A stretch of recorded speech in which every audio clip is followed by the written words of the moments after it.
Wig, did you just say wig? Wig, okay. I know, wig. I feel that already. Wig, okay. Wig, did you just say wig? Wig, okay. I am ready for my wig to go flying. 3, 2, 1, clap! That'll work. That was all off, but that's okay. That'll Welcome work. to Wigging It Out. was all on for me. I saw everyone at the same time. Oh, did you? Yeah. Mine was Oh like, shit! That's why mine you was keep like telling me, me I'm Caitlin, delayed. And Ashley. I'm like, I think I'm delayed. I see everyone all clapping at the very same time. Oh shit! Maybe I'm delayed. I literally saw it was me, Caitlin, and Ashley, like all three, like Yeah, it was like all off for me. it's whatever. One of us is delayed. That's okay. It's whatever. It's fine. Whatever. It'll work out. For our 5 listeners, one of them is here today. Oh my god. Anytime like one of our listeners like becomes a guest, I'm like, oh no, there's one less person listening right now. You have to listen twice just to make up for it, though. It's fine. You're Yeah, going to gain listeners because I'm going to force my Yeah. entire drag family to listen to this episode. Oh my god, gag. Yay. Because I told them Oh, I need to ask you about your drag family. That'll be a later question. I didn't even put that in our outline. We should maybe do our intro, Caitlin. Oh. No! Who needs an intro? That's okay. I'm Do you need me to shut Martyr. up? Are you supposed to I'm introduce C me? Tepper. And this is a messy episode of Wigging Out. Woo!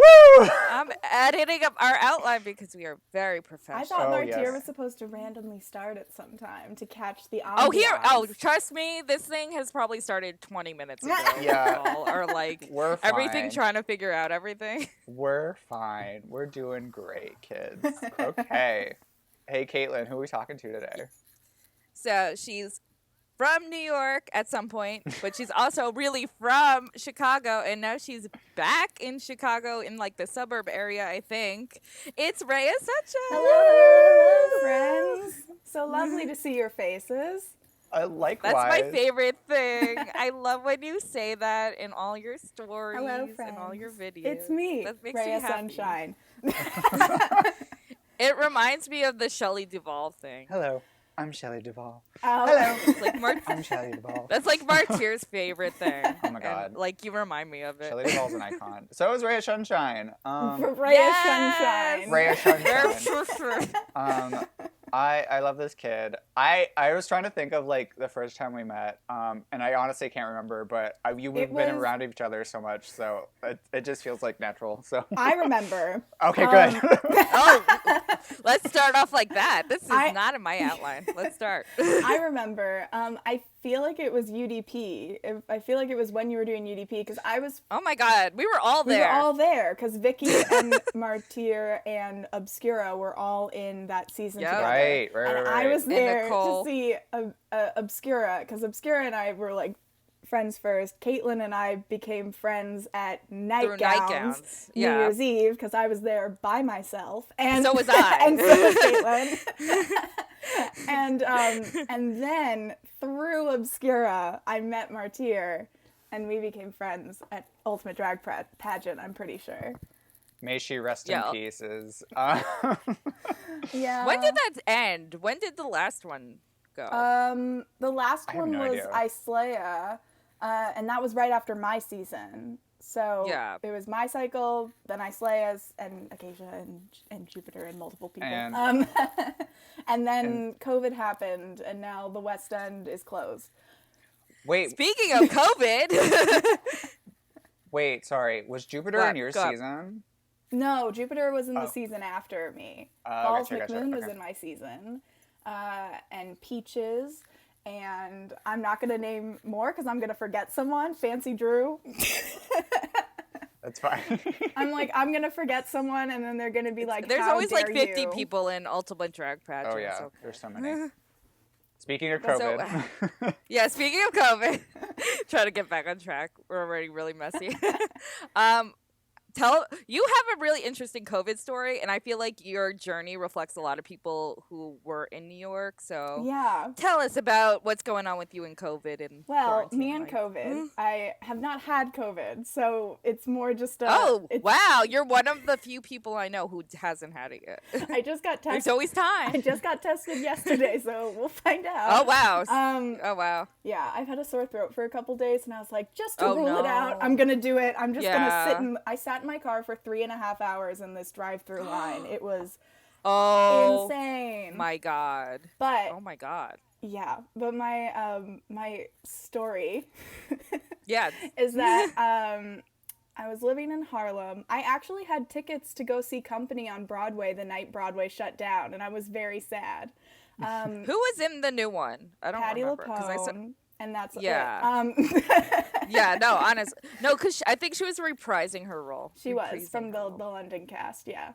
Yeah. But it was a really, it was a really transitional time in my life, and then everything shut down. Like, I was about to start working as a wardrobe supervisor for a show. I was taking off time at Girl Scouts to, stepping back from working retail there to, move into maybe doing more, freelance costuming work and focusing on acting and drag and all of that. Yep. COVID happened. The show got shut down that I was working on because Broadway shut down. Everything shut Yep. down. It's still shut down. That weekend, my sister had already... I have a twin sister, Hannah. Oh, I didn't know that. Is it identical? No, fraternal. Okay, for Yeah, so my twin sister, Hannah, she had already flown home because she was a senior at NYU. So she had already flown home to just, they thought maybe they'll just be there for the spring break and then come back and it'll all be over. And then I was getting calls from my parents, why don't you should come back just for right now. It's kind of surging. It's scary that you're there by yourself. Even though I lived in an apartment with 3 other people. But all of my roommates were also going back to their homes. Oh. So it would have been just me in the apartment by myself. Maybe with my other roommate. Been there. Yeah. Yeah. That was fun. Very And Yeah. and my best friend Betty Theft was also going back home for a little bit to kind of ride the wave, and so I was like, okay, I'm gonna go home. I'll bring some summer clothes because maybe this will go through June, and then I'll come back. Yep. Here we are. And here I am, fully moved into my high school bedroom. But Love that. I did the same thing at the beginning of quarantine. So Yeah. I think a lot of us all have been there. But through being here, being on unemployment for so long. Oh, welcome to the unemployment club. Yeah. We are all on unemployment here. Yeah. Just claimed my unemployment yesterday. Me too. The moment I realized I didn't have to do it on the same day, I thought I always had to do it on Wednesday, and then I was like, oh, it just has to be the beginning of a new week. Okay, I can do it at any point during this week. So But if I don't do it at the beginning, I forget. Yeah. Same. there have been times though where it's and because I'm in Chicago, well, Yeah. Deerfield, but Chicago, I had to. Yeah. People are gonna be so mad at me. That's such a big thing of the suburbs versus the actual city. But I swear, Yeah. I've spent enough time in the actual city. I could find my way around. I'm sorry, I'm derailing myself. That's okay. That's what we're here for. So moved home. Decided that. Well, my lease was up in August on the apartment that I was living in. So another roommate of mine decided that they weren't going to re-sign it. So I was like, should I re-sign it? I was kind of Thinking about I was thinking about it because, growing up here, I was always kind of wondering, Chicago theater is a thing. It's a scene. It's a especially in the comedy scene, which is a little different. Yeah. But I know Chicago has a big actual like musical theater scene. As They well. have it's mostly plays, but they do have musicals. It's a lot of like community theater, regional theater.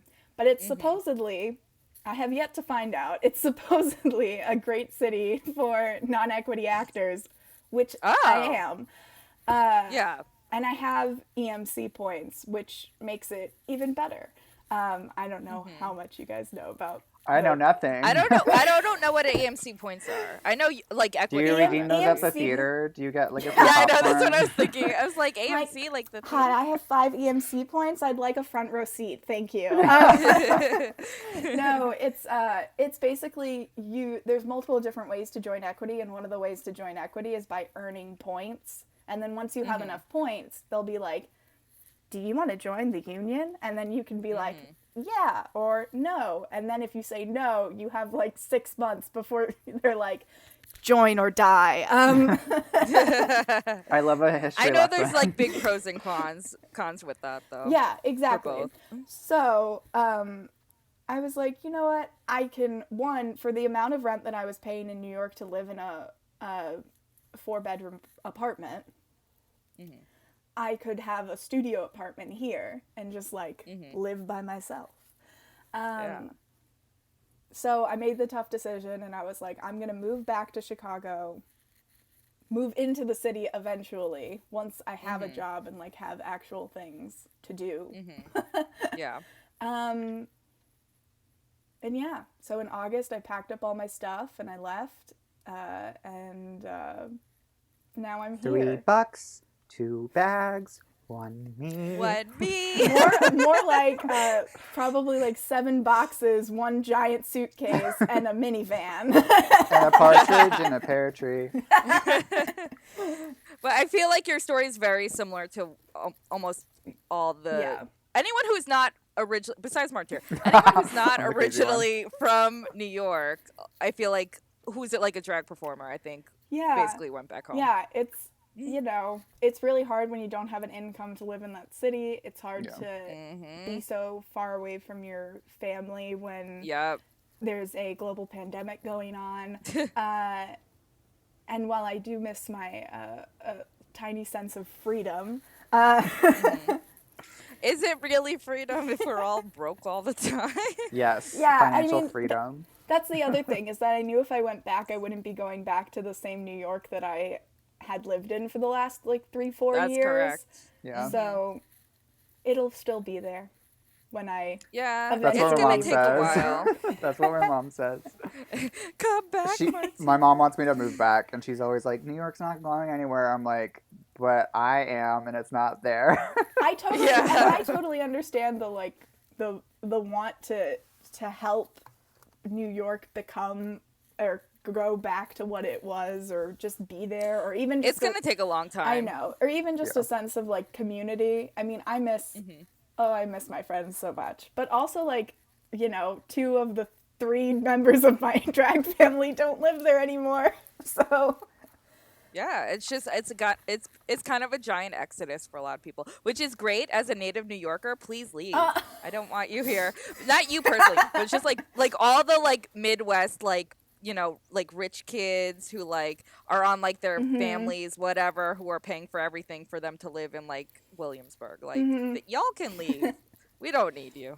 yeah, As Talking someone, to you, Mark, as just kidding. as someone who lives in Williamsburg, none of that is true about me. Thank you.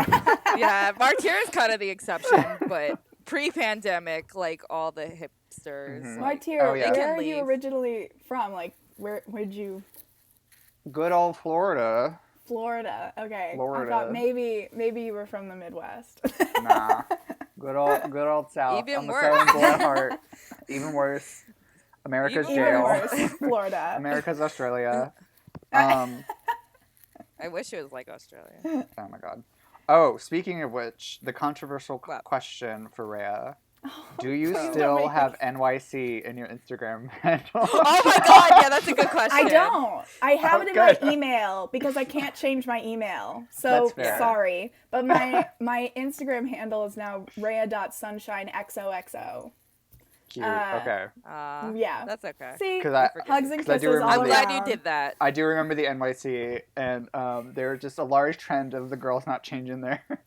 No, I Yeah. changed it. I did. Okay, here's the thing. Because I'm not really, like, I don't know many Chicago drag queens personally. I know of a lot of Chicago drag queens, Yeah. but it's different than, like, you Yeah. know, Yeah. knowing people. Yeah. So I did put, like, the NYC to Chicago in my bio. Because That's okay. I'm It's true. all of my friends are from New York, and all of the shows that I'm producing mostly involve New York queens, or at least people I know to some Yeah. extent. I'm trying to know other people. Yeah. Well, hopefully the podcast will make you meet. I'm trying to make friends. Reya Sunshine, friends wanted. Please apply. I realized the other day there was another Reya Sunshine follow me on Twitter, and I knew it wasn't you because it didn't look like you. Well, speaking of that, how did you come up with your name? Because I have seen another Reya as well. Yeah. So I didn't come up with my name. Oh, you didn't? No, it's a funny story, and it involves Betty Theft. So Okay. the name that I heard, and I was like, ooh, that sounds like a good drag name for me, was melisma, which is a musical term. See, it's all too like Oh. up here to make any sense with my personality. Honey, you're talking to Martyr. You mean Wait, martyr? what does it mean as Martyr? Yeah, darn. It's actually Wait, what Martin. is it? I know. What is it as a musical term, though? I don't know. It's I kind haven't heard that of phrase. I'm probably explaining this wrong, but to my understanding, it's the space between, or it's not the space between two notes, but it's like a simplified run. So instead of doing the like all the things like the beautiful singing, I know. Fabulous. It's just like da-da.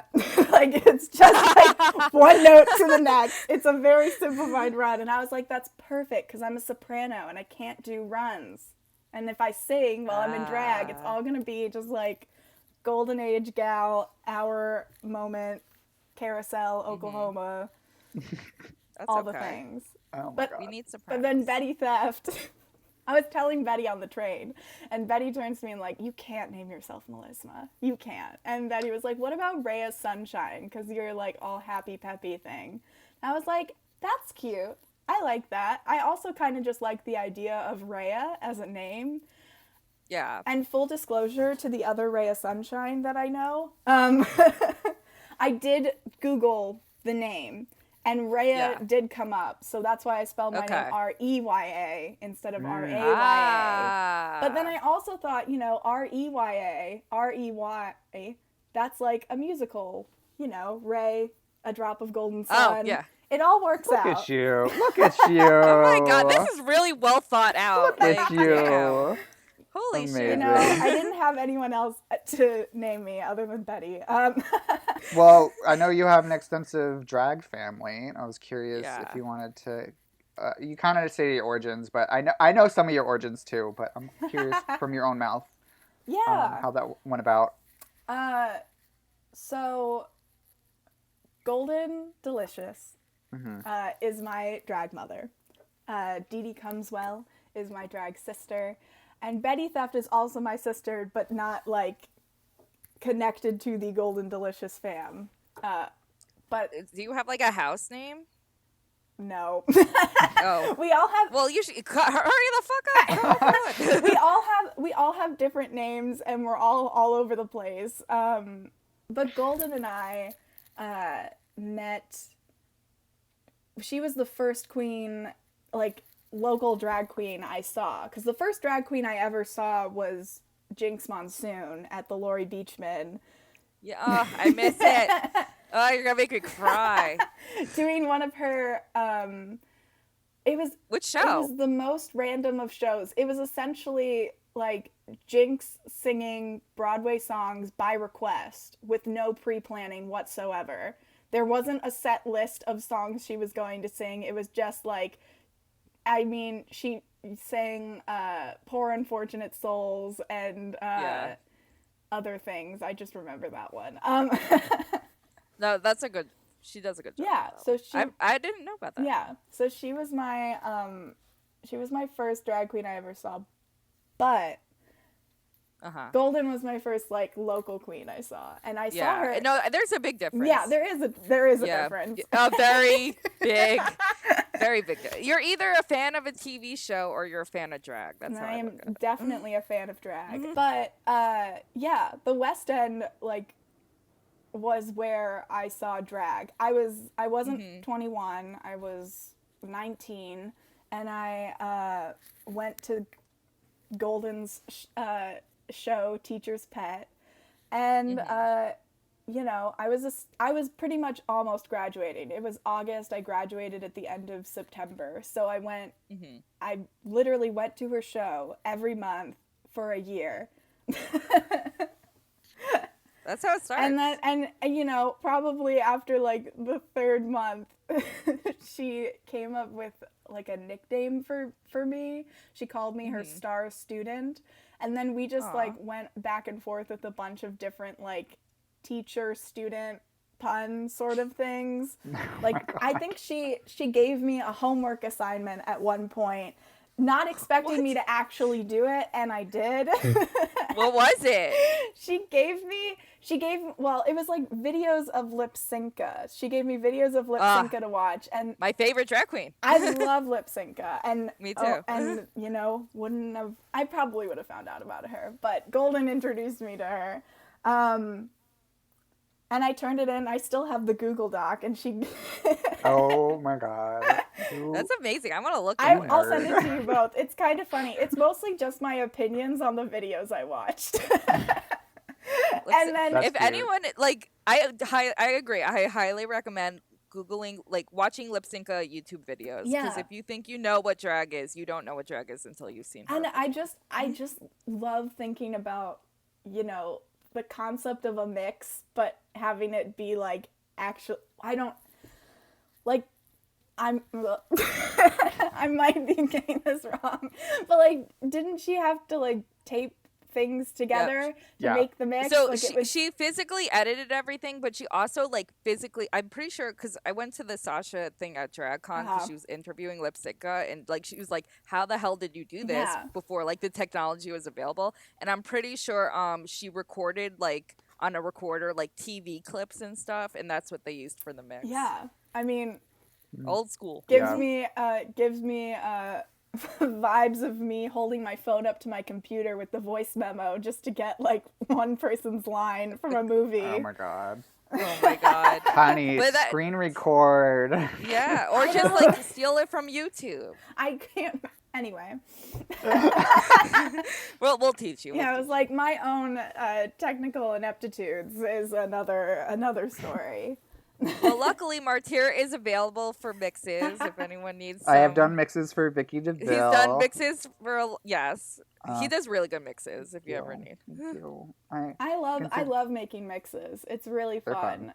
It's just I only make them when like the inspiration strikes, and I'm trying to, because I have a show coming up, I'm trying to like think about what I'm gonna do for that, because it's all very early in the planning stages. So tell us about your drag sis, Dee Dee. Yeah, because that We was need a to know the lot. That was a tea. lot about Golden, and although I know she'll love it,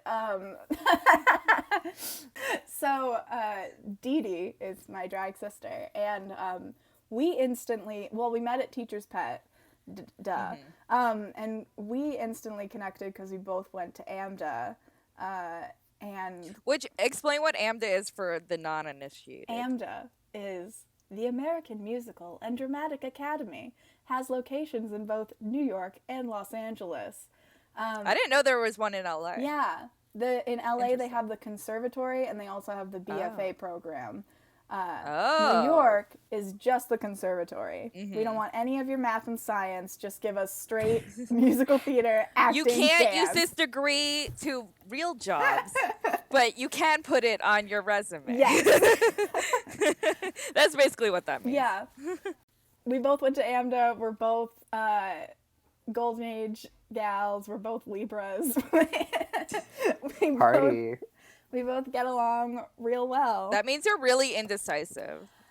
I mean, you've heard how many times I've questioned the words I've said in this in these past 30 minutes.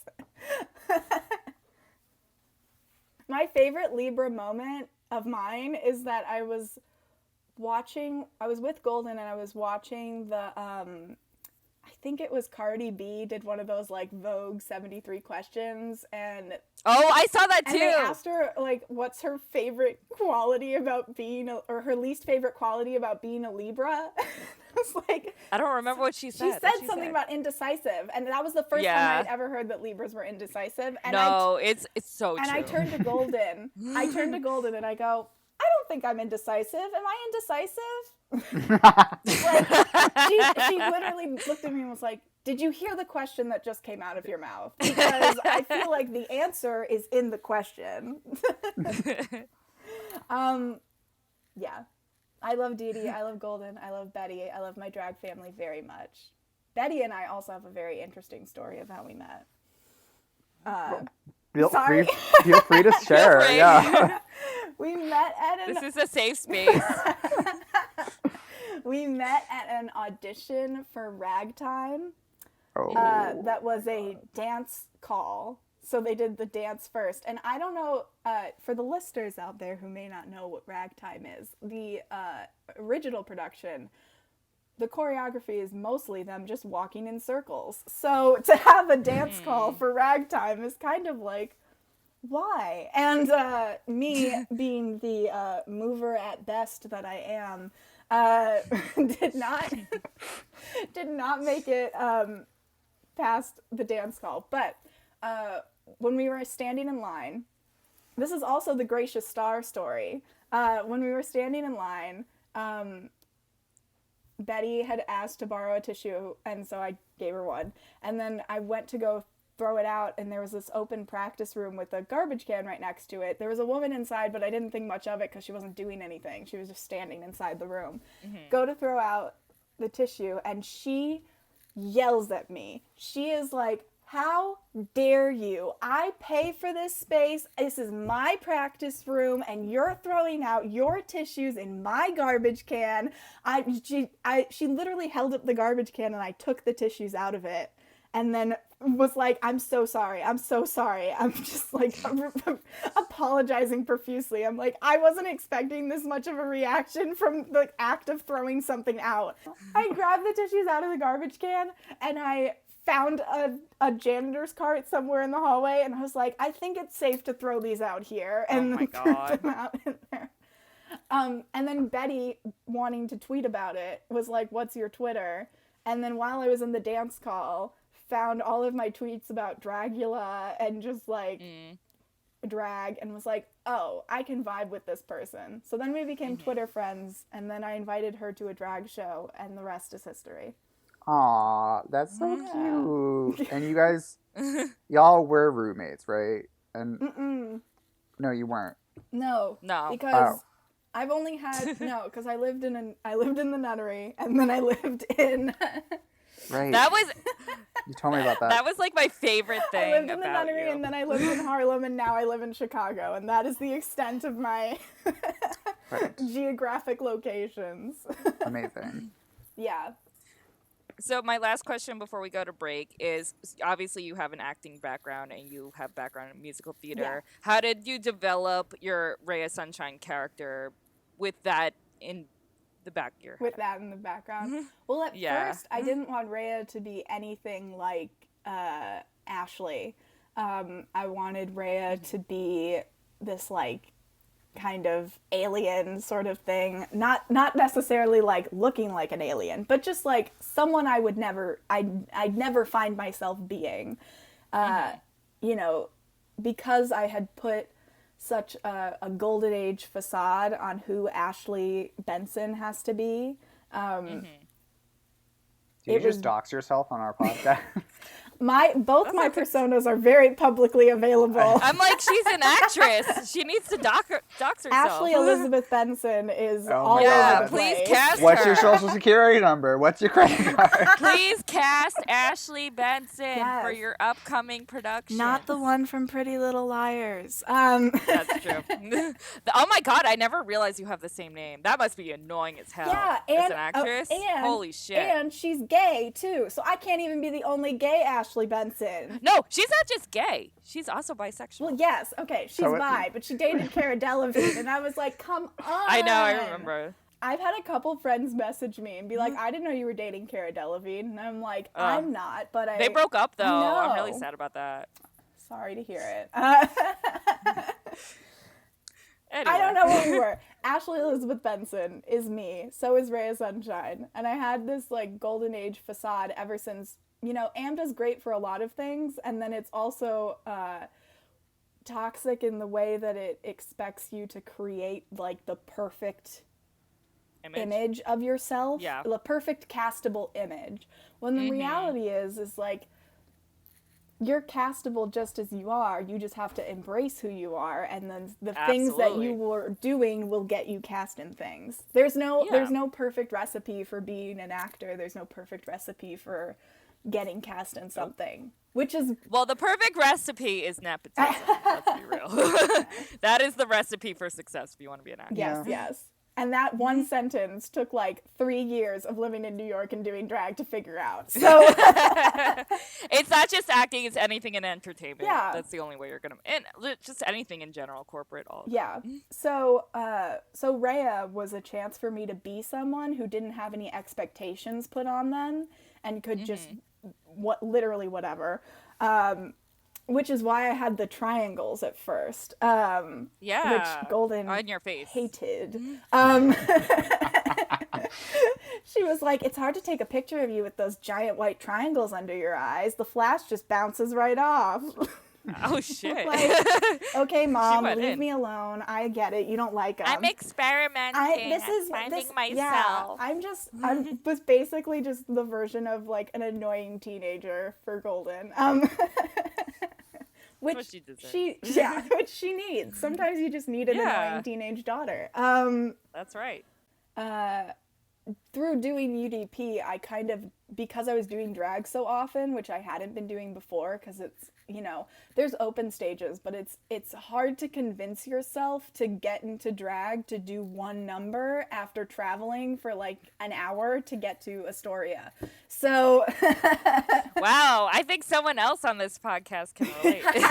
And it's not me. It's just like, it's so much, it was like an hour to do my makeup. It still is. Maybe UDP less. was an hour and 30 minutes away from my house in Brooklyn. So see, I lived in Harlem, so UDP was like 30 minutes or maybe less from me. So that was fine. But and for the only other open stage I do a lot was Barracuda for Star Search, and that was every Thursday. And I would only get to Barracuda because I would literally do my makeup in class. During class, I would like powder down my eyebrows because I didn't want to. I've gotten into drag in like for me, the weirdest place is any place that isn't my bedroom in front of my vanity. I got into drag. I had a hostess job at a restaurant in Upper West Side. I got into drag in the bathroom of that restaurant, and the restaurant only had 2 bathrooms. So I was like, in there, I heard someone knock on the door, and I was like, I'm gonna be out in like 30 minutes. Hold on. And just rushing. I wasn't even performing a number that night. I got into drag so I could surprise Golden for Mother's Day. Aww. But I've gotten into drag in the bathroom at the Girl Scout store. I've gotten into drag just like... Which you used to work at. Yes. You weren't just randomly at a Girl Scout store. And with that note, we're going to go to break. Because I don't know where this podcast I have has to go to the gone. bathroom. So. It's going to be a long episode. You'll probably have to edit out a lot. I'm aware. Sorry. No, it's not your fault. We'll be right back, kids. Bye. Bye. Wig, okay. I know.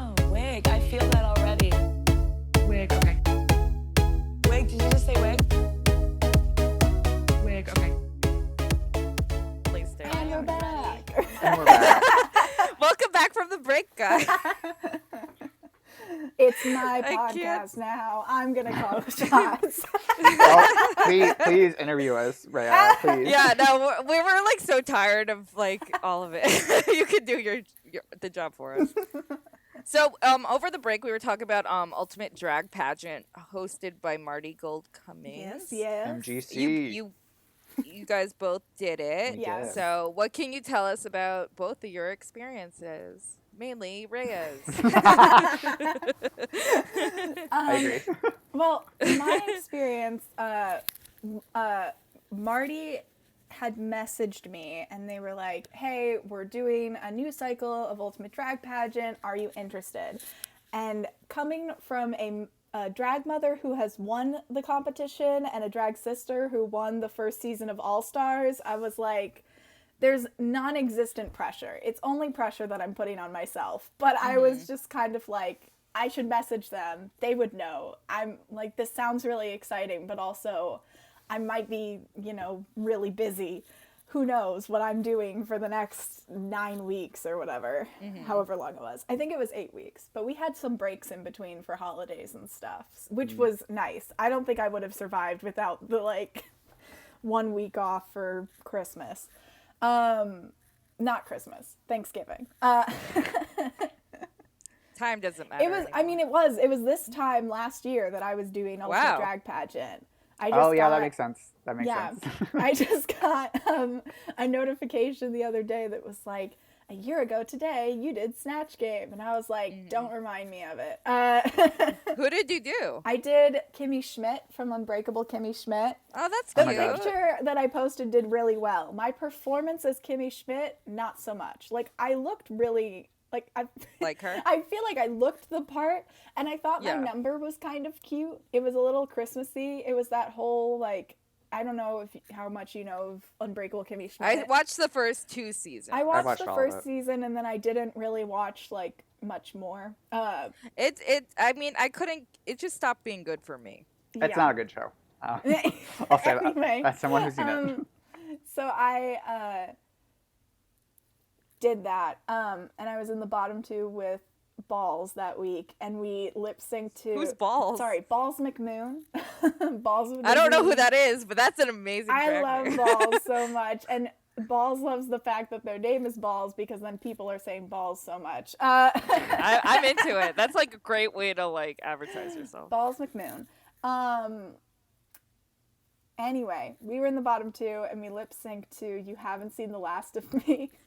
I share, I'm pretty sure. And I was just emotional wreck. And Marty comes up to me at the end, and they were like, are you okay? And I was like, yeah, I'm just I was just in fight or flight mode because I just really want to stay and I want to move on to the next week. And Marty taps my shoulder and goes, well, you are. See you next week. And I was like, thanks.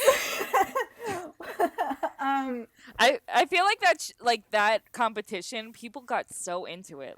People get really, really they kind of take it like a life or death type of I didn't competition. think it was life or death, but I really loved the number that I had planned for the finale. So I had the way my planning went, and I don't know if Martyr can relate, but I planned for the first 4 weeks because that was the first elimination. I was like, I'm not going to make it past that point. I just kind of assumed that, because Andy Starling was in it, and who else? Andy. And Glamidia was in my season, and there was a lot of semi-established queens or queens who had been doing drag longer than I had, and I just kind of assumed, I have always had trouble getting people to come out to shows for not anymore. If you want me to do a show, I have a great audience turnout, but Plug. But I've always had trouble That's getting... Ashley Benson. But I've always had trouble getting people to come to shows, because it's just it's mind-boggling to me. As a person who goes to everything and literally flew to Kansas City to see my sister in her bar drag competition, I'm gonna go to support my friends, and then I'm doing something and people are like, what day is it? What time of the month is it? No, sorry, can't go. So I'm It's a very busy. New I'm York busy thing. until the 31st of February. So if you can get back to me. yeah. So Literally that. So I was just I didn't have high hopes that I was gonna make it past the first week, especially past the fourth week, first elimination, because it was an audience based competition. But I did. So that was exciting. And then I was like, oh my God, I have 4 weeks of unplanned things. And so, you know, it was literally like Pop Princess night, going to Rainbow right after work and like picking 3 things that I knew were going to fit me, running back uptown, getting in drag, putting the stuff on and being like, let's go do a number, folks. And like finishing the mix the night before and like insanity.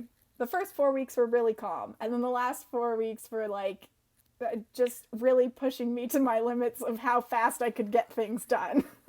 Rainbow, I can't like emphasize enough that how important Rainbow is to a It's so drag important. person's wardrobe. It's also like I wear their stuff for like everyday stuff. Like I'm obsessed with. It's their really nice t-shirts, so. basics. It's like it's like glam. I don't care that they're cheap. I don't want to Good. call them Yeah. like glamorous because that doesn't seem like the right word. I want to say like campy. Campy. They're campy enough to be like draggy, but they're not. They're cheap enough to be like affordable and useful, Yeah. but also like everyday. They're good basics. I mean, Yeah, I literally literally, that. it was like, it felt like a little mini challenge I had given myself where I ran and I was like, costume designer hat on. What do I need to look like Miley Cyrus? And I was like, sequin dress. This Hannah Montana Miley Cyrus, not current Miley Cyrus. Clarification. Well, I mean, I think current Miley Cyrus would wear. yeah, I was like, sequin She's not doing dress, glam rock. belt, and then for the for the number I was like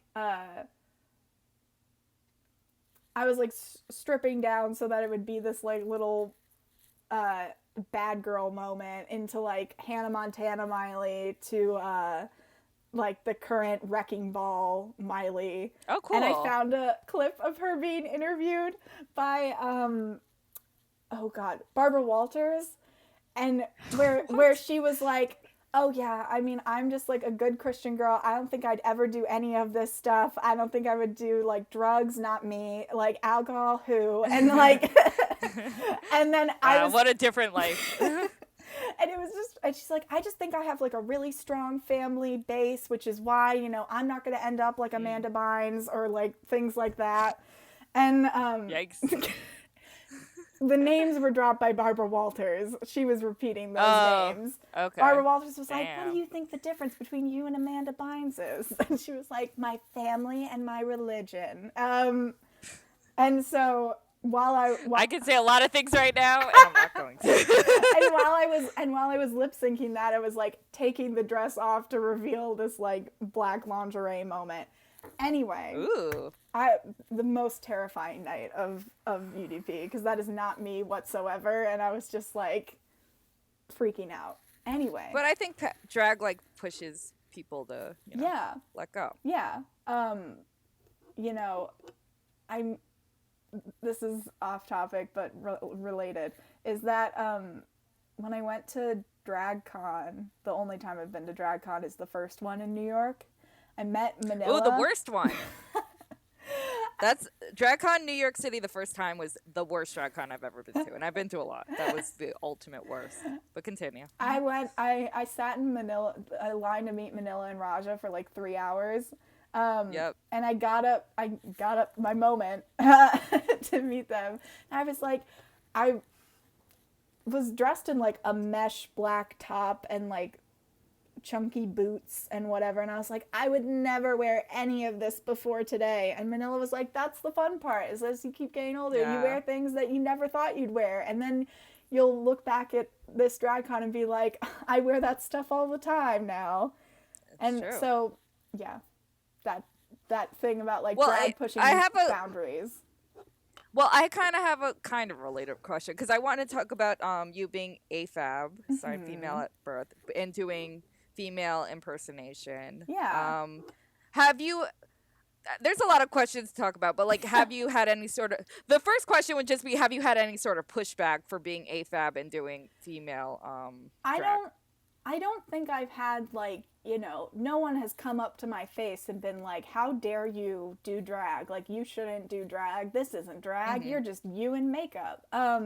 Yeah. But that is it's a feeling that I fought, because another reason why I did the triangles in the beginning was I was like, I don't want to look like Ashley wearing makeup. I want to look like I'm not myself, because otherwise, what's the point? Yeah. And there are moments where I look at, you know, I don't do the triangles as much anymore at all. Yeah.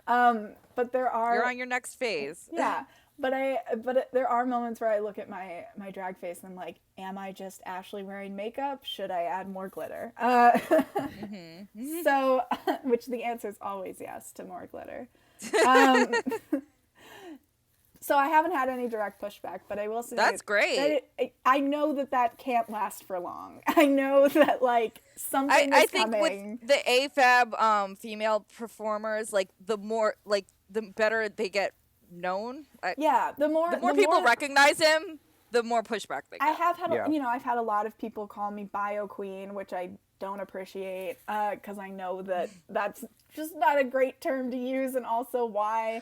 The thing is, back in the day, that was the only term. No, I there know. was no AFAB. That was the only term. I totally But obviously, a lot has changed. I totally understand that, which is why I I was tired of people asking me if I was a bio queen and then having to be the one to be like, oh, well, it's AFAB now, but now it's not even really AFAB. I don't even. I mean, obviously, everyone's just a drag queen. Yeah, everyone's a drag queen. But I personally, I think your lived-in experience affects like how you perform. Yeah. Because I think everyone's personal drag, like their own lived-in experience, if they're like a good performer, will reflect in the type of drag that they do. Yeah. And I think like if you were raised and identify as female, you're gonna have very different look of like what is a female and like what message you want to say and whatever numbers you have. Yeah, I mean, than someone who was like cisgender male or anything like that. Yeah, a lot of or non-binary, all of it. Yeah, if a lot of my drag numbers kind of revolve around my experiences of being a woman. You know, between reproductive rights and what else? Maybe I don't know. Well, I actually haven't seen you perform. I've seen you like sing and stuff, but like I haven't seen you do a number. I've seen, of course, your like Instagram stuff. Yeah, I was but, like, they're available on Instagram. Yeah, I've seen anything you posted on Instagram. I've seen it, but not in person. I don't know if you do like numbers. Maybe some people could. A lot of AFAB people do it on like harassment. Yeah, being AFAB and like just things like that. I've done numbers on oh god, now I can't even remember his name.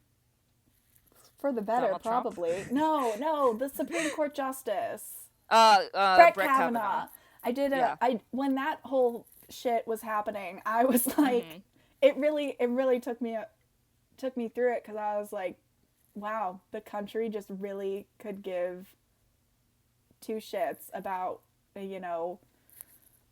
reproductive rights and women and, just, it was like the whole country saying they didn't care. They didn't care about my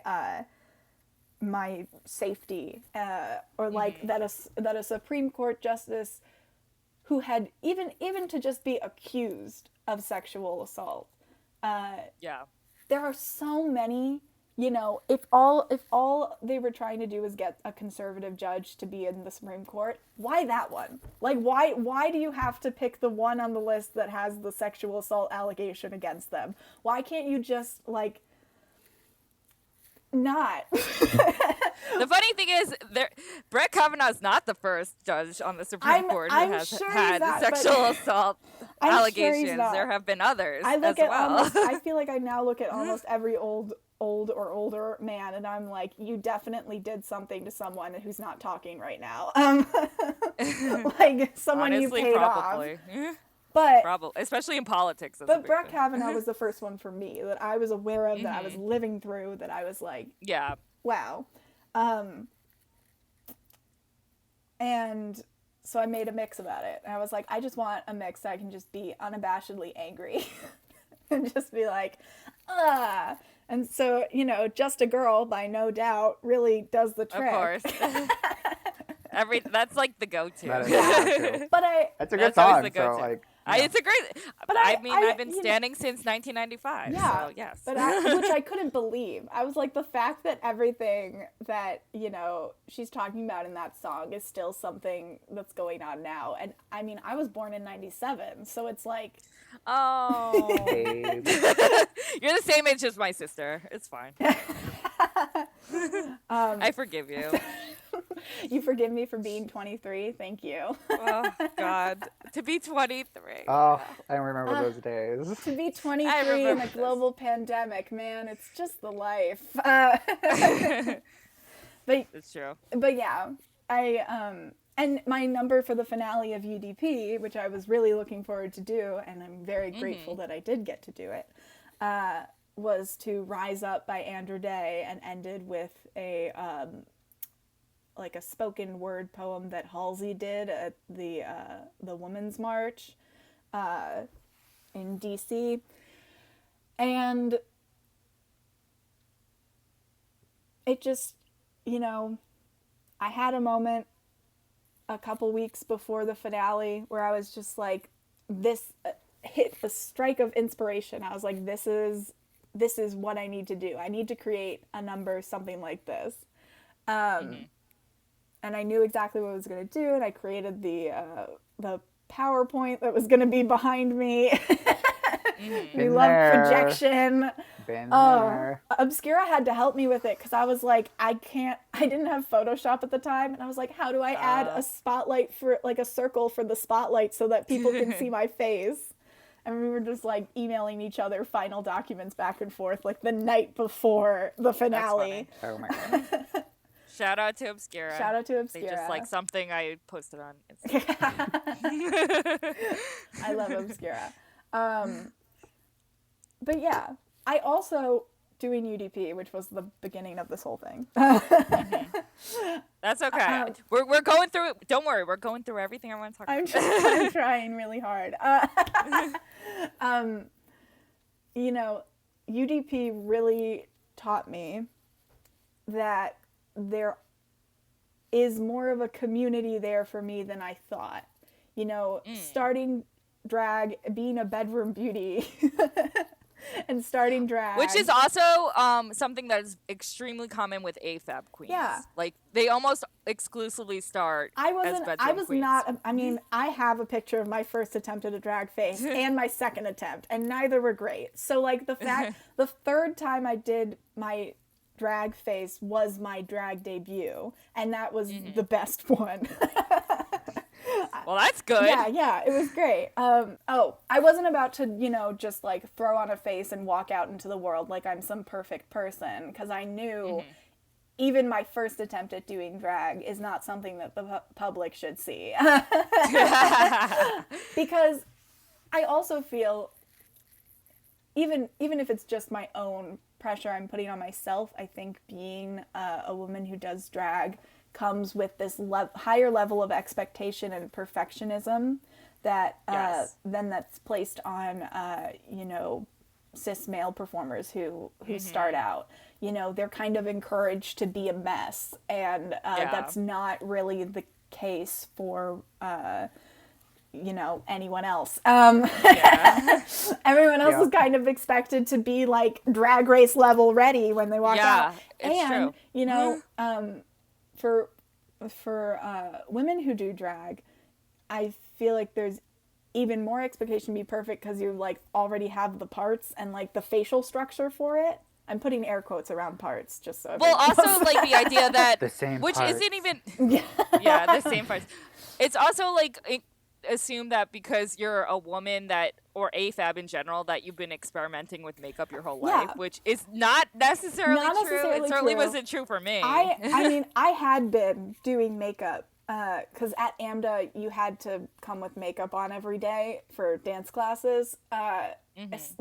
That's strange. It's Wouldn't it sweat off? That sounds culty. That sounds like sorority level cult.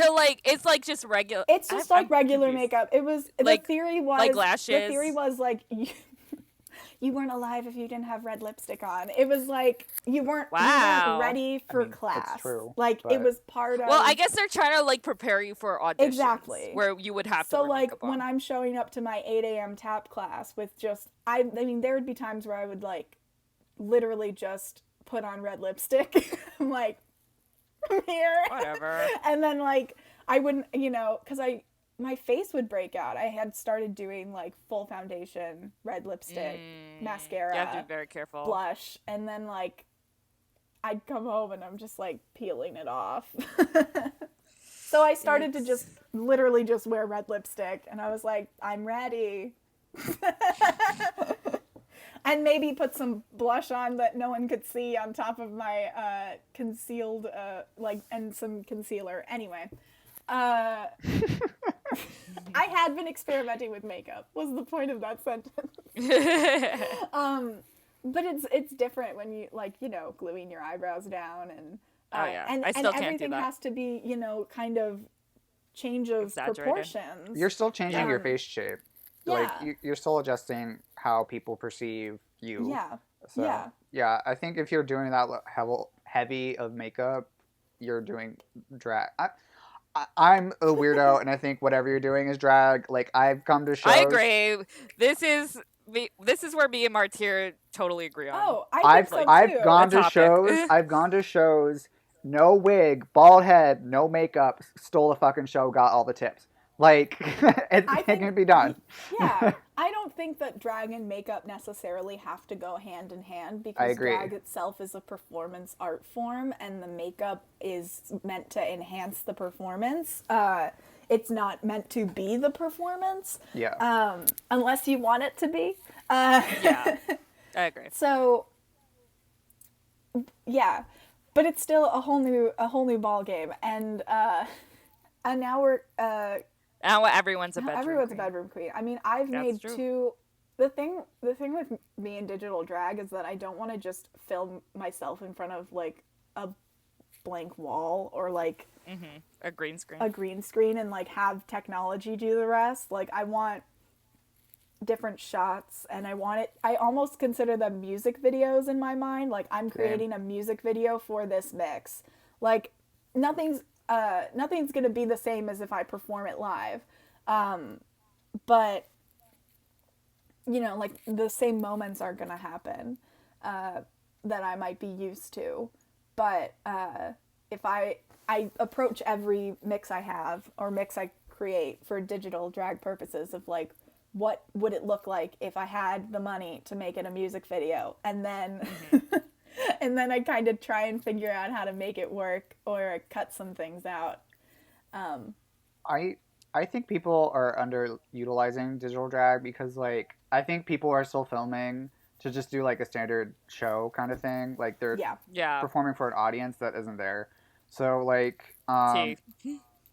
I'm personally obsessed with doubling myself, and that Oh, means it you was have twice so as many. pretty. You have twice as many looks. So like get on that content, girlies. What do you mean doubling yourself? Doubling yourself as in like shooting Two videos of yourself? Two videos of yourself and then splicing it in with each other. So you're having a conversation with Oh, yourself. yeah. I'm obsessed with it. I think it's so much fun. And it's a lot of work, but like you have twice as many content. Like if you just want to shoot one look and then another look, but then have that video where they're combined, like girl, narrative. There it is.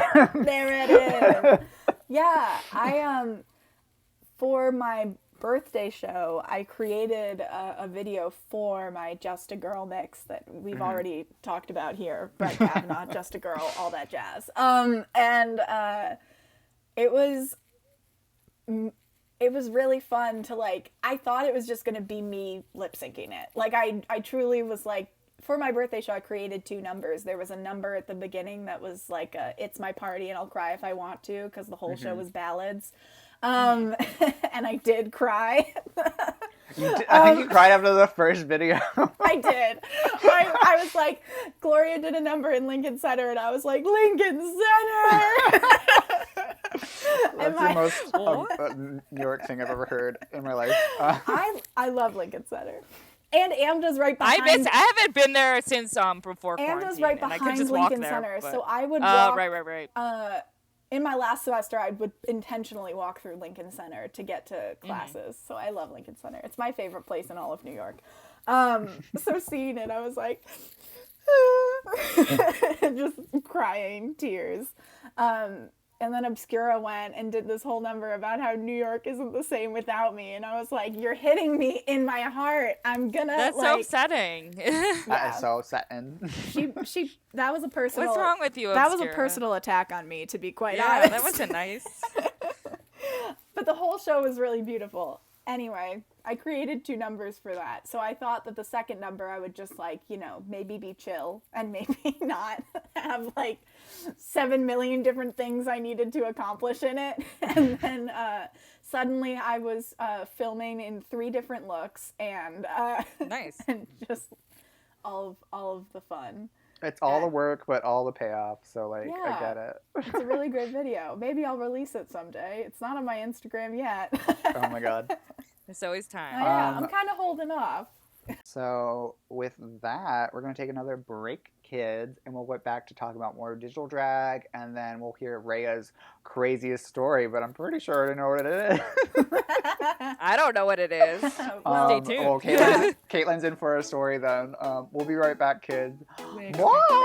Bye. I know. Wig. I feel that already. Wig, okay. Wig. Did you just say wig? Wig, okay. I am ready for my wig to go flying. And we're back. So what have you been up to in quarantine?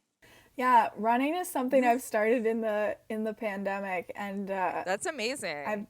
Well, now you have like places to run. Yeah, I mean, I go to different forest preserves. I just started. Oh wow. I just started a different. I just started a plan to run a 10K in March. So Oh that's my my God. goal.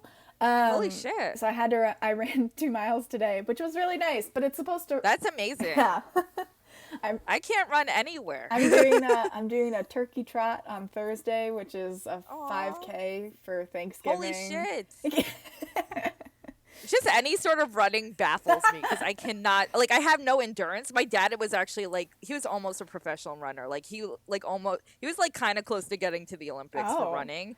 And like that, whatever he had, I do not have. I cannot do it. Yeah. I have no endurance. I can't do it. Yeah, I mean, I never thought that I would be a runner. But the pandemic does some crazy But like, ass things. when that's my only thing for the entire day is that I have Yep. a run, it gives me purpose to wake up. It's- Because like, Especially like, I think it's just all of us being on unemployment. Like, luckily, so I moved into the city. You left. I moved in, and like, I moved into my boyfriend's apartment, and there's just so many projects that I have to be doing. So that like took over my life, which is good. I need like some sort of focus, or I will lose my fucking yeah. mind. Well, That's me right now. I had that Yeah. moment after the birthday show because I had been focusing on it. I mean, the month before I was moving, and then I was doing eclectic, and then the birthday show happened, and I was like, I was going for at least August and September and the beginning of October, and then my actual birthday happened, and then I was like, now what? Yeah. I've been doing stuff, and that happened after UDP too, but I was still living my life in the city where I was like, Well, yeah. I was going, and I was like, I am not an artist. I have no ability to do anything. I don't know, I don't Me have every any day. goals. What am I doing? And the constant identity crisis of drag versus Oh my God. acting, of just being like, Oh yeah, it's I like, can't even imagine. am I focusing too But much on think how many drag queens started as actors. mean- That's why it's funny that AMDA doesn't encourage that, because I feel like acting and drag like really go hand in Well, hand. drag has enhanced my ability to perform while singing so much. Like, it just has Exactly. made my expressions bigger. I mean, the note I get constantly is that I'm acting like too small, air quotes, for the for the stage. And so doing drag and watching drag queens, I mean, that's why I fell in love with Golden so instantly, because I was watching her do Teacher's Pet, watching her do her numbers, and I was like, this is everything I've been taught in school happening right in front of me. Like, none of my classmates are doing this that well. Like, No. So, and then I saw more drag queens, and like, I love watching Marty and Martyr and Obscura and all my friends, and it was just like Gloria. It's like and a different.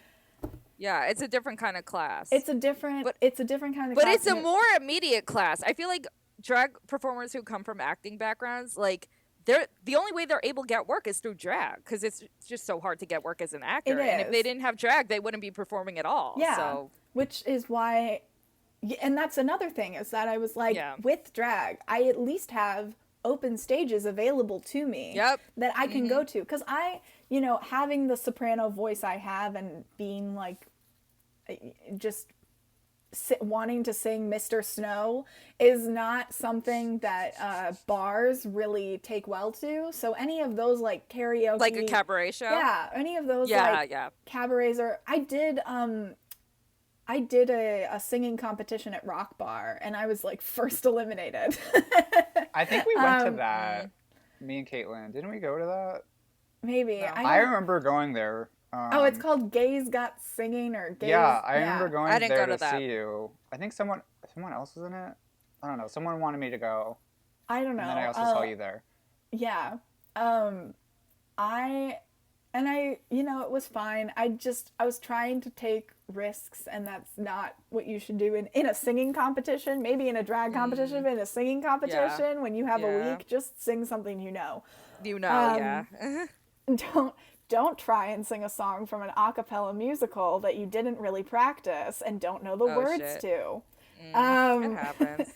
I don't know how you sing. Like, it's so nerve-wracking. I feel like my mom's also a singer, so like it's another thing that did not get passed down to me. Running and singing, things I cannot do. Shocker. That my parents can do very well. I'm your parents' daughter. We were literally. I think we were definitely switched at birth. Clearly, my parents would be very happy with you as their daughter.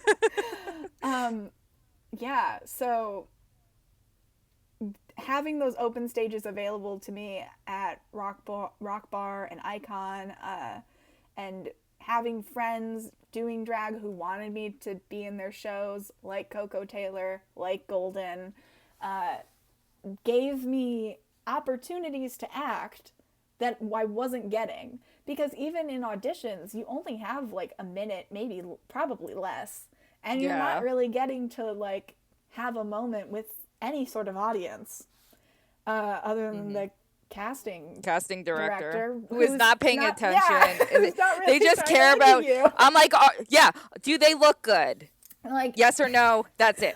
Are they what we're looking for? Check. No, moving on. Got it. Yeah, literally that. It's literally, do you look good and do you sound okay? And that's it. So that's why I started doing drag, for that opportunity, the opportunity to like be someone who doesn't have expectations put on them. That was the most fulfilling part of it, was to just do whatever the fuck I wanted to do in a wig and Converse, because I didn't really wear heels, and that's just be whoever I wanted to be. Wear my giant white triangles under my eyes, and my wig out of a bag and combed through just a little bit, and be like, I am the most beautiful woman in the world. Hell yeah. So the reason I particularly wanted you on right now, because I've been wanting you on for a long time, obviously. The reason why I want you on right now is because I think you're taking like the digital drag platform and using it to your advantage. And I don't know if everyone is doing that in the pandemic right now, but you are. Like, you're producing your own shows. Thank and you. like you're I guess you were like that before the pandemic. Like, you were always had like an internet presence, but I think it's like been expanded now. Yeah, I've always been the kind of person who for some reason, producing shows just like makes sense to me. Like I see it as a checklist, and I'm like, do this, do this, do this, do this. Show happens, we're done. Because before the pandemic, I co-produced a cabaret of AMDA alums with a friend of mine from college, and that was like, you know, ticket sales and all of that having to be reinforced. With digital drag so far, I haven't, everything's been free and streaming on Twitch or, streaming on Twitch. I was like, or something else? No, just that. No IG Live for you? You're not going to fall asleep on IG Live? Oh, you're not an IG Live queen? How Not dare you? really. I mean, no one comes to any Instagram lives I have. No, me and Martyr and I really hate Instagram Live. I mean, I turned off those notifications like day 2 of hell yeah. everything. Can you do that? Yeah, you can. Oh, you didn't know you I could didn't do know that? I could do that. I need to do that. Oh my god, how do you live your life? Well, I don't really How get. do you use I don't get that Instagram? many. I cannot live knowing that every single person I follow is live at every moment At of the the day. same I've never time. done a live, like anything on there before. I think I like joined someone else's live, but like as like a solo person, I haven't done it. So like I've joined people's lives. I did a live before my birthday show as like a pre-thing because I was having some technical issues, and I was like, I told everyone I was going to start at this time, so I'm going to do something. But yeah, producing my own shows has always been a way for me to work around the feeling of competing for other people's gigs or trying to find a space where I fit in. You know, why look when you can just make your own?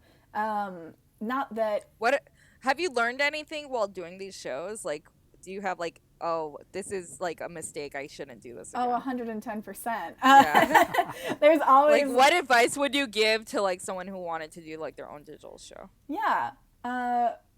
For someone... Like, I guess like using Twitch would be like your Twitch first is suggestion. honestly the easiest. I'm currently looking into other ways because I want to start involving a ticket price. So I have to be able to have some sort of like private link associated with it. But if you just want to do a show, I mean, I was doing Twitch shows with my webcam on my computer, and the microphone on my computer too, and screen sharing the video I put together. I mean, it can be as simple as that. It doesn't have to, and the Twitch company has their own streaming like software, I'll say. So they have their own, it's called Twitch Studio, and it's free.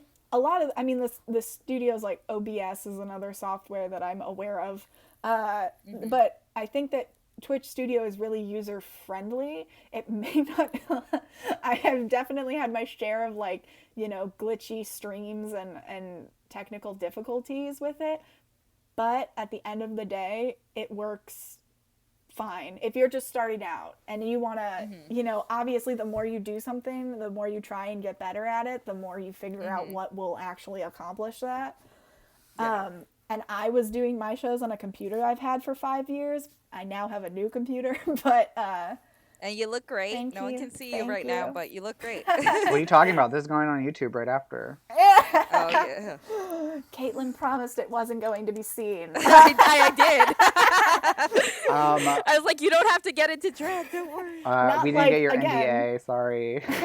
Again, two public personas. It doesn't really matter. I'm not trying to hide the secret here. You're the opposite of like most drag queens. Yeah, like you can know me either way. Call me whatever name. I don't care. I'll respond. hire me. And hire me, please. I get 10% every time you hire Ashley. Caitlin's my new manager. Manager. It was a natural progression. Yeah. So with the shows that I've done over quarantine, the first few being eclectic, which actually came out of a really wild group chat that I was a part of, full of different AFAB queens from around the world. Like and for them, a lot of them, it was their first time meeting other AFAB people who do drag. And like there was Carla Marks, Carla Beauty Marks. She helped me. We both like produced Eclectic together. She was in South Africa at the time, and now she's in London. That seems to be a thing with South African queens, because I know South African queens, and they all end up in London. Well, Carla's thing was that, and they told me this, that they couldn't get booked because there was like one bar. This is a secondhand story. No place, but there was one bar and like four queens, and they were trying to like not pay her for things and not include her. And anyway, they moved to London. But I've also met so many queens in Canada. I mean, just like I feel like I have Canada friends has a lot everywhere except Chicago. Well, that's gonna change. Do you know how many queens are in Chicago? I know. It's more than New York right now. I know. Like it has to be more than New York right now. That's funny. Like there's so many. One day I'll meet someone from and Chicago. There are like a lot of AFAB queens there as well. Yeah. But through producing, co-producing Eclectic, and having that opportunity, I pretty much took the reins of the show and was like, we're going to do this, this, and this. I need these things by this date. Send me your pictures. We'll get this poster made. We'll do the show. And I literally, the first Eclectic happened the day after I got back from moving myself out of New York. So you've learned a lot from doing all these digital drag shows, and you have a show coming up that we are recording in time for it to be available. It'll be available, I guess, in a couple weeks from this airing. Yeah. So why don't you tell us about it? It's called A Very Merry Holiday Fundraiser, as starring a lot of fun and fabulous queens and kings and everything in between. Riley Poppyseed will be in it, Golden Delicious, Dee Dee Comeswell, Gloria Swansong, Gina Tonic. It's a very fun cast of people, and I'm very excited to see what they do. It's December 19th at 9 p.m. Eastern Standard Time, which is 8 p.m. Central Time, and tickets are $5. So if you message me, we can figure it out. Venmo and PayPal. Venmo and PayPal. My Venmo is @tipsunshine. My PayPal is paypal.me/tipsunshine. That's a smart username. Yeah, I'm not the first one. I think Aria Derci was the first one I heard, was like tip Aria, and I was like, that makes sense. That's so smart. Because it's kind of complicated, like figuring out how to, because a lot of queens spell their names very strangely, so it's just hard to like tip people. And I especially was not going to try and like have people remember that Reya is spelled with an E. Yeah. Yeah. And Martyr, take notes when you're writing down. that my name is spelled with an E. I know that. Thank you. You're like, name, Reya, Raey. Okay, but how do you spell sunshine? Well, you're from the Sunshine State, shouldn't you know? Yeah, T. I pretend not to see. And that's as shady as I ever get. So it's going to be a really great show, and all the ticket sale proceeds are benefiting Broadway Cares Equity Fights AIDS, because that's a great charity. Yeah, I was a bucket brigader for them for the past 3 years. I've been a bucket brigader for them, which bucket brigaders are the people who stand outside of Broadway shows with red buckets and ask you to donate. They just say, donate to Broadway Cares, give us money, please. Here, do you want a magnet for $5? And they raise a lot of money. It's very important work. It goes to a lot of well-deserved charities and foundations across the country, not just New York, and not just for fighting AIDS. There's also the Phyllis Newman health initiative, and I might be saying that first name wrong, but it is a health initiative. I'm like trying to take the spiel that everyone gives at the end of the show and like turn it. I know what into, you're talking about. like, So if you have ever gone to a Broadway show like in the winter time, at the end of the show at curtain call, they give you this whole spiel, and like they like guilt trip you into giving money, but you should be guilt tripped because it's for very good causes. Yes, and the thing is that it would be happening around now. Like It would be. I would be working Thanksgiving weekend as a volunteer for Broadway Cares, and then it also happens in the spring as well around Easter time, because they have the bonnet show. But it's going to be a really great show, December 19th. Yeah. Is it my turn? Is It's it your my turn. only question? Today you actually had more than one I question, know. and I'm so proud of Thank you you. for taking I'm advantage of I'm this getting out of moment. my shell. Okay. Aw. It's my one important question, the most important question. If you Yeah, ask me. honestly, I agree. Miss Reya, Mix Reya, Yeah. can you please Yeah? tell us your most crazy, insane, batshit, what have you, experience you've had while in drag, while you've seen drag, that you heard about? Tell us the story. Scene drag changes the game, but but as far as me being in drag, the craziest story I have, which Martyr was there for, is when I was a part of their Bushwig number. I was one of the masked hands. Demon. You're my Yeah. little demon. My Was little an inner hand demon. demon. Oh, I forgot about this. Yeah. I was there. I was an inner demon of Martyr. And I forgot about this. which I need to rehear this story. which was Continue. which was so much fun. But being, that my hands were my most accentuated feature, I had to wear these really long nails. And at the time, I also, personally, my fingernails were kind of long, which in my head was kind of like, is that a good idea to put fake fingernails on top of already long fingernails? But I ignored it. And so we do the number. It's fabulous. It's wonderful. It's great. Groundbreaking, never been done before, Groundbreaking, never been breathtaking, done amazing. Highlight Where's of my Oscar? Bushwig. No one wanted to see anyone else. It was Nope, amazing. everyone left. It was amazing. Everyone left, and that was the end of Bushwig. No one was there to begin with. And we go backstage because I wanted to get out of everything De-drag. so that I could enjoy the rest of Bushwig, because I had never been before. And I was trying to get these nails off, and they just were not coming off because I had glued them on there pretty well because I didn't want them to fall off. I use super glue because super glue is literally the same components of nail glue. Oh, I didn't know that. Yes. And because we had put them on at Martyr's place and then took a car Uber, to Bushwig, and once these nails are on, they were so long that we couldn't do anything essentially. Yeah. I could barely use my phone. Gotta do the knuckle.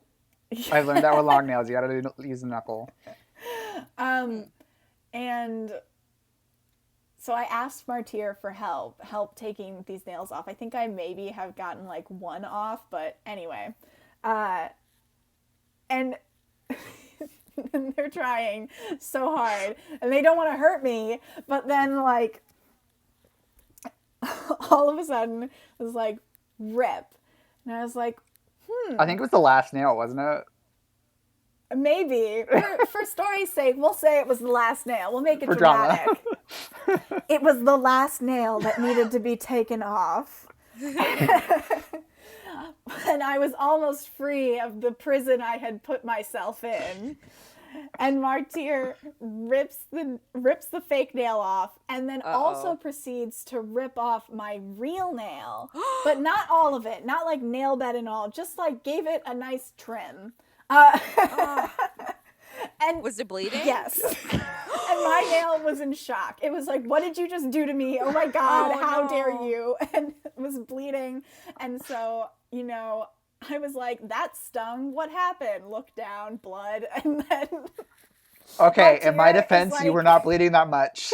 I was not bleeding that much, but I was bleeding. You were bleeding. That's scary. I will Bushwig? I will take fault for that. You were bleeding, but it was not that much. It was not that much. You know, Scout's honor. It wasn't that bad, but it was funny.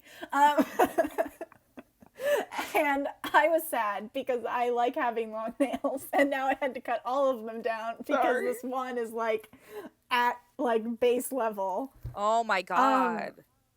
What the fuck, Marty? It's all your fault. Listen, This is the first craziest moment where it's one of the hosts' Yep, fault. it's my fault. I totally take blame. Honestly, I feel like it would have happened either way, but they were so stuck on my nails that I wasn't able to take them off. So I was just thankful that the nails were off of my fingers. Why didn't you use a Metro card? I don't know.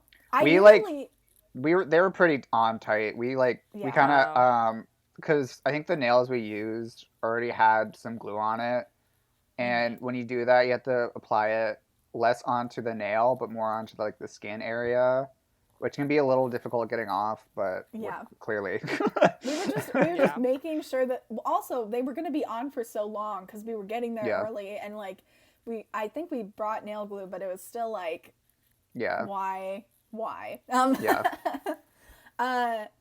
But everything ended up being fine. Martyr got me a Band-Aid. I did. Got the rest of my drag off. And literally, because we were both joking, we were like, real Dragula challenge right now, like ripping these fake nails off. And maybe feet away from us was Erica Clash. And I went up to her and I was like, I told her what happened. I mostly just wanted to say hi, and then I ended up telling her what happened, and she was like, "Oh my God, that's like Dragula level right there." And like, that's hilarious. Yes, sign me up. But I had a wonderful time at Bushwig, and it was really fun. And I thanked Reya for joining me by being part of one of their numbers for UDP. Yeah. Well, that was the scary doll one, right? Mm-hmm. Me and Obscura were both in it. Where I was like balancing on a cooler that I was then going to return the next day. Did you? Did you get the money back? I did. They didn't say anything. It was returned without a problem. Amazing. Love that. I've returned shoes to stores before that have been fully worn. And like no one, and this was for a show that I was designing. So that's why I'm really a great costume designer on a dime. Because I know the buying and returning game like nobody's business. That's how you make it in New York, kids. Yeah, but also the process of like coming up with helping like you create that number for Bushwig was so much fun, and I love that video of us in the park figuring it out. It was the most creativity that I had experienced in a minute, and I was like, this is so, oh my God, I love this so much. So I think earlier that week I had a different concept in mind, and then my two friends that were supposed to help me out, they had to drop because they had a concert the same day, or they didn't. I think they were seeing Mitski in the park, and they didn't know like what day it was, and I didn't know what day we were going to perform. So I was just like, I need someone who's free the whole weekend. So I reached out to people, and Reya got back to me. I hurt my foot, so I couldn't like walk and do a lot of choreography. So I was just like, I basically need a number that's visually stunning, but I don't have to move. So I basically made my dancers dance for me. And I did mostly... And that's how you do it. Yeah, that's how you do it, bitch. That's how you do it. It was great. It was really fun. That was a fun number. I kind of want to recreate it for like a more digital drag-friendly version, but... That'd be cute. If only I was still in New York. As we wrap up, what are your plans for your drag in the future? My plans for my drag in the future. Well, I really love producing shows, so probably more of that. Also, if someone wants to book me in their shows, that'd be great, because the reason I produce is because no one books me. But also I enjoy it. So probably more producing of shows, Hopefully getting involved in the Chicago drag scene once things start opening up. I'm trying to, like, you know, be more involved in the shows that are happening of queens that are here. Yeah. As far as, like, a viewer. Yeah. And yeah, I'd really love to bring Eclectic back because it was so much fun. And it helped me give a platform to a lot of queens and kings and queens who usually didn't have that, who just don't, you know. I love being someone's reason that they create something. Like, oh, I'm in this show, so I have to be creative. I have to do something. I have to come up with a number, because, you know, usually it turns out great. And it's been the way that I've met a lot of really amazing people over quarantine. And yeah, maybe Reya sings in the future. Drag Race season 14. Yeah, absolutely not. So where can the children find you? So on Instagram, they can find me at reya.sunshine, XOXO. That's Reya, REYA.sunshine, XOXO. On Twitter, if you really want to know what I'm up to and in my mind about, you can follow me at Ashley_Reya, and you can always tip me on Venmo at Tip Sunshine. I'm also on TikTok, but that's just randomness. And that's I'm gonna follow you right now. I didn't even follow you on Twitter. TikTok is also TikTok is also at Reya Sunshine XOXO. It's the same as Instagram minus the dot. Perfect. But yeah, that's where I am pretty much everywhere. Amazing. Well, thank you. So before we wrap up, That's about me, isn't it? we have some other news to talk about before everything wraps up. Yes. Martyr. Oh, should I take it? Should I take the lead? Yeah. I wrote my Welcome. debut article, I guess. That was kind of weird. Yeah, I think so. For this publication called Sidewalk Killa. It's for my new series that also premiered on the platform. That's Sidewalk Killa. Killa, Killa. I think there's 2 Ks in Sidewalk. I don't remember. I'll put in the description below. But yeah, I talk about my drag and my personal history with drag. Giant trigger warning. It's about sexual assault and rape and all that jazz.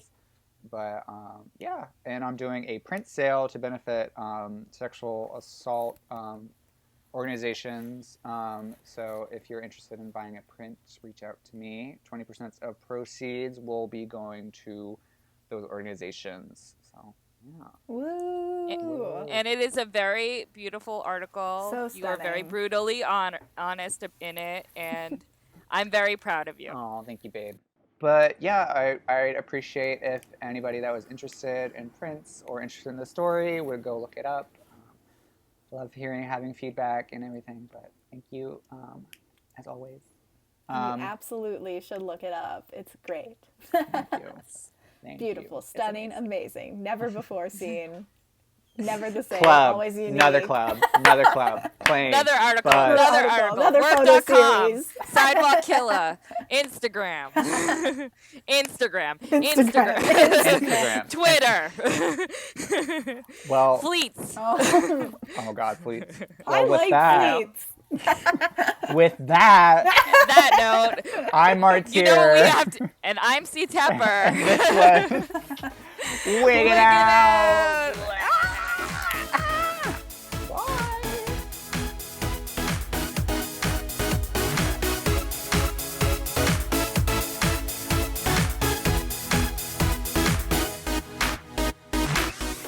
I'm C. Tepper. You can follow me on Instagram at CTEPPER, and read my book, The State of Drag, where I interviewed 175 drag queens from around the world. All proceeds go to charity on Amazon.com. Ooh, I love that. You can follow me on Instagram, Twitter, and Facebook at Drag the Martyr. And if you have any thoughts, comments, dick pics, send them to dragthemartyr@gmail.com. Listen, rate, and review us on Apple Podcasts, Spotify, SoundCloud, Google Play, and Pandora.